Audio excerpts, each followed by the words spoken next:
Oh, seven citizens. Today I'm going to give you 5 beginner tips I wish I knew when I first started playing Star Citizen. Let's not waste any time and quantum jump right into the first tip. The reality is, you're going to die a lot in Star Citizen, especially when you're first starting out. One way to mitigate the frustration of dying is to make sure you have your respawn point set somewhere nearby.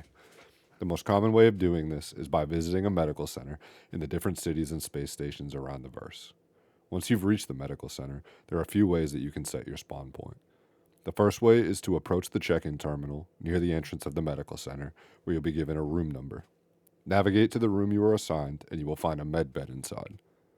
Lay down on the bed and hold F to interact with the screen overhead. On the left side, you will see medical care, which is used to treat any injuries you obtain in FPS combat. The one we want to select to set our spawn point is regeneration.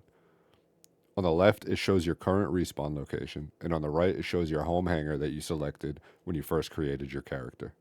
I've already set my respawn here at Port Chesler, but if you haven't done that, you will see a blue button that says Transfer Imprint, similar to the Reset Location button on the right. Click Transfer Imprint, and then click Confirm, and you have now set your respawn point for your location. The upside to this method is that medbeds will restore your thirst and hunger to 99% and heal any injuries and missing health that you may have.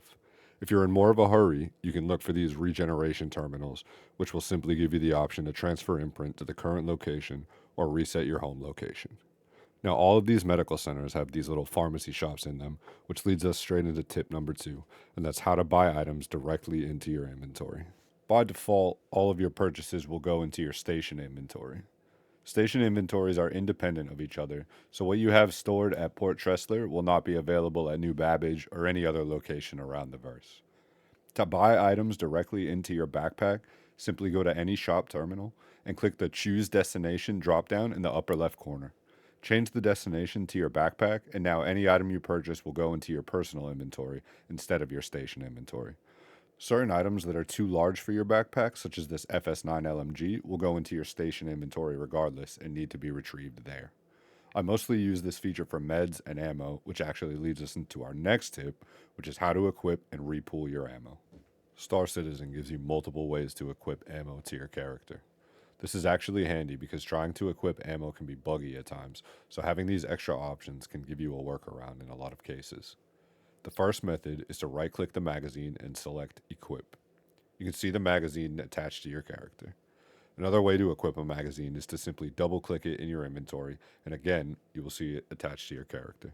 You can also drag magazines from your inventory onto your character, where you'll see these numbered dots.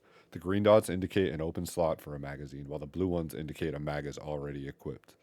The last way I'm going to show you will bring up the expanded inventory. Click the arrow in the upper right corner of your inventory, and you will notice all of the ammo we equipped in the magazine tab of the inventory.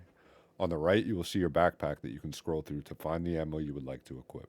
Simply click the magazine you want, and it will populate your ammo belt. You can also unequip ammo from this menu by hovering the magazine you want to store and holding Shift and then left clicking. You can also simply drag the magazine off of your character and into your backpack. Star Citizen uses a more realistic but also unforgiving reload mechanic. Your magazine will not automatically be refilled when you reload. Instead, any partially filled mags will be returned to your ammo belt, and empty ones will be discarded. You won't be wanting to go into your inventory and re equipping your mags in the middle of a gunfight. This is where repooling your ammo comes in. By holding left alt and then pressing the number 1 on your keyboard, your character will begin to reload any partially filled magazines for the weapon you're holding and fill the empty slots on your ammo belt. You should make a habit of doing this in between battles so you don't end up in a situation where you can't defend yourself. For tip number 4, we're going to hop into our ship to show you how you can use Shield Combat Mode, or SCM, combined with your landing gear to slow your ship down incredibly quickly. When I got my first fighter, I spent half my time waiting for ship claims because I kept slamming into stationary objects with explosive outcomes. Here I am in my Scorpius, and we're in nav mode, so our engines are fully spooled up. I'm going to rocket full speed towards the station, almost 1.4 kilometers per second, and when I get to between 10 to 15 kilometers away, I will activate Shield Combat Mode, and you can see my speed drops down to the limiter. Now, what do I mean by the limiter? Here you can see my speed is very low at 25 to 30 meters per second. This is full throttle right now. That's because I have my landing gear down and we're in shield combat mode. You'll notice when I retract my landing gear, we begin to accelerate forward to the limiter of, we'll say, 230 meters per second. We're flying in 0G, so this is the fastest my ship can go without boosting in SCM. Now, when I swap from SCM to nav mode, my engines begin spooling up and we slingshot forward. The blur effect that you're seeing is your character's response to the G-forces you're experiencing. Too many G's will cause your character to black out momentarily. Always try to be ahead of your aircraft to make sure you aren't coming in too hot and risking a collision.